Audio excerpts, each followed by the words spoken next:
Hello guys and welcome back to my channel Rakai blog. আশা করি তোমরা সবাই খুব ভালো আছো, সুস্থ আছো। আমরাও সবাই খুব ভালো আছি। চলে এসেছি নতুন আরেকটা ব্লগ নিয়ে। আর আজকের ব্লগটা তো খুবই স্পেশাল, সেটা তোমরা নিশ্চয়ই কন্টেন্ট এবং থাম্বনেল দেখে বুঝে গেছো। চারিপাশে প্রচুর প্রচুর বৃষ্টি হচ্ছে, তেমন আমাদের এদিকেও কিন্তু রেহাই নেই। বৃষ্টি এখন হচ্ছে খুব পরিমাণে, আর তালের সিজন এখন শুরু হয়ে গেছে। আর হ্যাঁ, এই বছর প্রথম বছর আমার মনে হলো যে আমার গোপু সোনাকে একটু তালের কিছু বানিয়ে দেওয়া যাক। আজকের সকালে বৃষ্টি হলেও অন্য দিনের থেকে একটু অন্যরকম ভাবে শুরু হয়েছে। কারণ বেশ কয়েকদিন ধরে আমি ভাবছিলাম যে আমাদের বাড়ির গোপালকে একটুখানি তালের কিছু জিনিস করে দেব, যেহেতু তালের এখন সিজন চলছে। আর সেই মতো আজকে সেই দিনটা আমরা চুজ করেছি। আর এইদিকে আমি এদিকে ঠাকুরের বাসনগুলো একটুখানি মেজে নিচ্ছি। তবে এইসব অভিজ্ঞতা আমার প্রথমবারের জন্যই হচ্ছে আমার শ্বশুর বাড়িতে। কারণ এর আগে শ্বশুর বাড়িতে খুব বেশি পুজো হয়নি এই রকম বড় সড়ো করে। তবে এটাকে বড় সড়ো বলবো না, আমরা নিজেদের মতো করে একটুখানি আয়োজন করছি আমাদের গোপালের জন্য। আর এইদিকে সে জন্য আমি বাসন ধোয়ার কাজটা করছি, মা ওদিকে অন্যান্য কাজগুলো করছে। আর আজকে গোপালের সাথে সাথেও অন্যান্য আমাদের বাড়ির যে ঠাকুরগুলো আছে তাদেরকেও কিন্তু একটু ভোগ দেখানো হবে। সেই জন্য মা ওদিকে আমাকে অনেকখানি হেল্প করে দিচ্ছে। আমিও যতটুকু পারছি দুজন মিলে করে নেওয়ার চেষ্টা করছি, যতটুকু আমার দ্বারা সম্ভব হচ্ছে। বৃষ্টি যেহেতু হচ্ছে বাইরে, আজকের সকালটা একটু দেরি করে শুরু।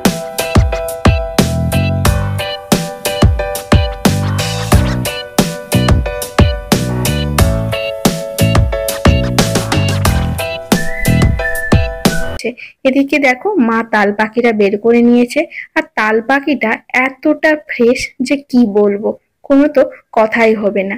রংটা দেখেই বোঝা যাচ্ছে তালের গুলগুলি বানাবো। সেই জন্য একদিকে ঠাকুর পুজোর বাসনগুলো আমি ধুয়ে নিয়েছি, আর এই পাশে তালের ফুলুরি হবে। তাই জন্য মা এদিকে নারকেলটা আমাকে কুড়িয়ে দিচ্ছে। ওই যে আগেই তো বলেছিলাম এই সব কাজকর্মগুলো মা আমাকে হেল্প করে দিচ্ছে। আর একটা পাত্রের মধ্যে প্রথমে কিছুটা ময়দা, তারপর কিছুটা চালের গুঁড়ো দিয়ে কিন্তু আমরা এখানে ব্যাটারটা রেডি করছি। তারপরে ওই যে ফ্রেশ যেই তাল পাখিটা ছিল না, সেটার সাথেও আর একটু নারকেল গুঁড়োটা দিচ্ছি। এতে স্বাদটা আরো অনেকটা বাড়ে। তবে তালের ফুলুরিতে তাল থাকবে না তা কি হয়? সেই জন্য এই ফ্রেশ তালটা কিন্তু আমরা আনিয়েছিলাম, বিশেষত আজকে গোপালকে আমরা এই ভোগটা দেব বলে। যেহেতু গোপালের ভোগ, সেহেতু এখানে অন্যান্য সমস্ত উপকরণগুলি কিন্তু ইউজ করব যেগুলো তালের ফুলুরির জন্য লাগে, কিন্তু শুধুমাত্র লবণটা আমরা ইউজ করব না। যেহেতু এটা ঠাকুরের ভোগ, সেজন্য আমরা ঠাকুরের ভোগে লবণটা ইউজ করি না। আর এপাশে পরিমাণ মতো চিনি দিয়ে ভালো করে জল একটু দিয়ে ব্যাটারটাকে মাখিয়ে নিচ্ছি, ঠিক যতক্ষণ না পর্যন্ত ভালো করে ব্যাটারটা তৈরি হচ্ছে। কারণ এটার ওপরে কিন্তু আসল ফুলুরির কিন্তু বেশটা নির্ভর করে। আর এপাশে চিনিটাও দিয়ে দিলাম, সাথে কিন্তু আরো ভালো করে আমাকে ব্যাটারটাকে মাখিয়ে নিতে হবে। চিনিটা একটু গলে যাওয়া পর্যন্ত অপেক্ষা করব, তারপরে আর কিছুই নয়। তবে এই তালের ফুলুরিকে আমি বিভিন্ন মানুষের মুখে বিভিন্ন নামে বলতে শুনেছি। কেউ বলে তালের ফুলুরি, কেউ বলে তালের বড়া, আবার কেউ বলে গুলগুলি, আবার কেউ বলে গুলগুলা। কোনটা আসল সেটা আমার সত্যিই আজ পর্যন্ত বুঝতে পারি না। আর একটু তালের লুচি বানানো হবে, সেই জন্য মা এদিকে একটু আমাকে বেলে দিচ্ছে। ভাজার কাজটা বললো যে তুমি এটা করে নাও, আর আমি তোমাকে একটুখানি এই বেলাবেলির কাজটা করে দিই। আমি তখন বললাম আচ্ছা ঠিক আছে। শ্বশুর বাড়িতে গোপালকে এটা আমার দ্বিতীয়বার ভোগ দেওয়া হবে। তবে মা একটু আমাকে নিয়ে ভয়ই পান, কারণ মা বারবার বলছে যে তুমি একটুখানি দেখে শুনে কিন্তু এই লুচিগুলোকে তেলের ওপর দাও, কারণ তেলটা তো খুব গরম থাকে। সেই জন্য মা নিচ থেকে বসে বসে শুধু বলছে যে আর যাই হোক না কেন তুমি ধীরে ধীরে আস্তে আস্তে এগুলোকে ছাড়ো, আর তবে যেন না কোনো বিপদ ঘটে। এই কথাটা যে মা কতবার বলছে তার কোনো ঠিক নেই। বুঝতেই পারছি মা একটু চিন্তা করছে। তবে হ্যাঁ, এসব কাজকর্ম আমিও করা খুব একটা অভ্যাস নেই।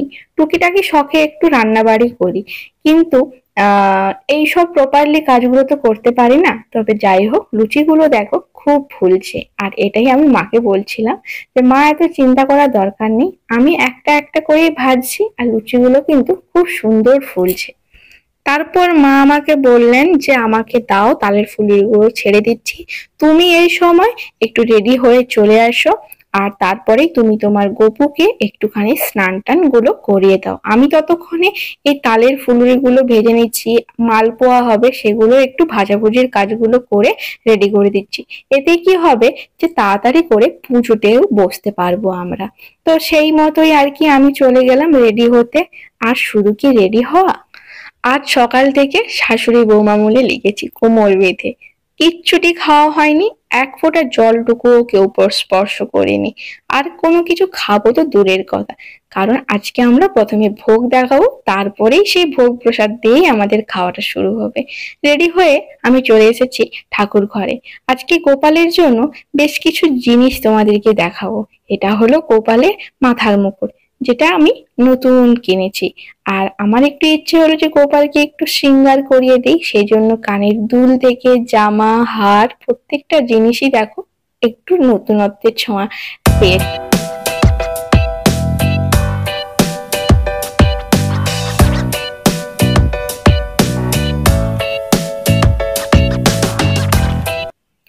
গোপালকে এবার আমি স্নান করিয়ে দিচ্ছি।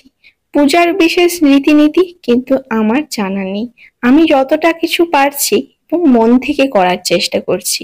আর এই গপুকে নিয়ে কিন্তু আমার একটা বিশাল ইতিহাস আছে, কি বলবো। আমার লাস্ট কয়েকটা বছর ধরেই খুব ইচ্ছে হতো যে যারা সোশ্যাল মিডিয়ায় গপুর ছবি ছাড়তো, ভিডিও ছাড়তো, এগুলো দেখে আমারও খুব ইচ্ছে করতো যে আমি একটুখানি গোপাল সেবা করব। কিন্তু মুখ ফুটে কাউকে বলতে আমি পারতাম না, তখন আমার বিয়েটাও কিন্তু হয়নি। তারপর হঠাৎ দেখলাম গপু আমার কাছে নিজেই এলো। আমার বিয়েতে, আমার রিসেপশনে আমাকে একজন গোপাল গিফট করেছে, যেটা দেখে বিশ্বাস করো আমি তো খুব খুশি হয়েছিলাম। অন্যান্য গিফটের থেকে আমি সবাইকে এটা বলছিলাম যে দেখো গপু দিয়েছে, আর যেটাকে সত্যি বাড়িতে এবার আমি পুজো করা স্টার্ট করব। কিন্তু তখনও ভাবিনি যে কতটা তাড়াতাড়ি আমি স্টার্ট করব পুজো করা। হঠাৎ একদিন বাপের বাড়ি থেকে আমি বাড়ি এলাম, দেখছি মা গপুরকে ঠাকুর ঘরে বসিয়ে দিয়েছে। আমি তো তখন অবাক। তখন আমি তার আগে কিছুই ভাবিনি যে গপুর পুজো আমি কবে থেকে স্টার্ট করব, কারণ মনের মধ্যে একটা ভয় হতো যে আমি কি আদৌ পারবো গোপাল সেবা করতে, বা কিরকম ভাবে গোপাল সেবা করব।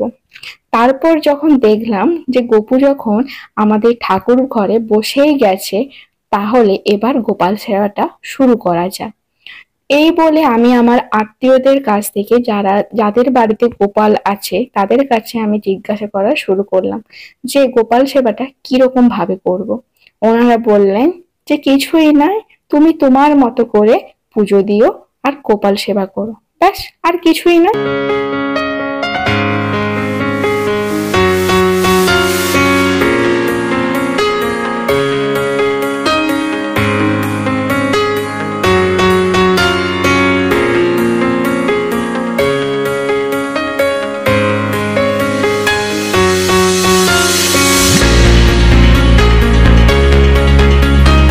তারপরেও আমার মনের মধ্যে অনেক কোশ্চেন মার্ক এসেছিল যে সত্যিই কি আমার এবার গোপাল সেবাটা করা উচিত।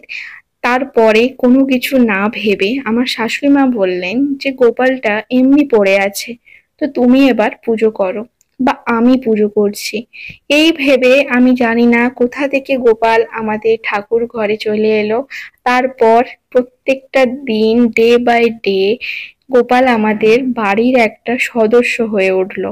আর এইভাবেই আমার অপূর্ণ থাকা অনেক দিনের ইচ্ছা, বাসনা যে পূরণ হবে সেটা আমি কোনো দিনও ভাবিনি, যেটা কিনা এতটা তাড়াতাড়ি। কারণ আমি বরাবরই চেয়েছিলাম গোপাল সেবাটা মন থেকে ভালোভাবে করতে। বেশ, এটাই ছিল আজকের ভ্লগ।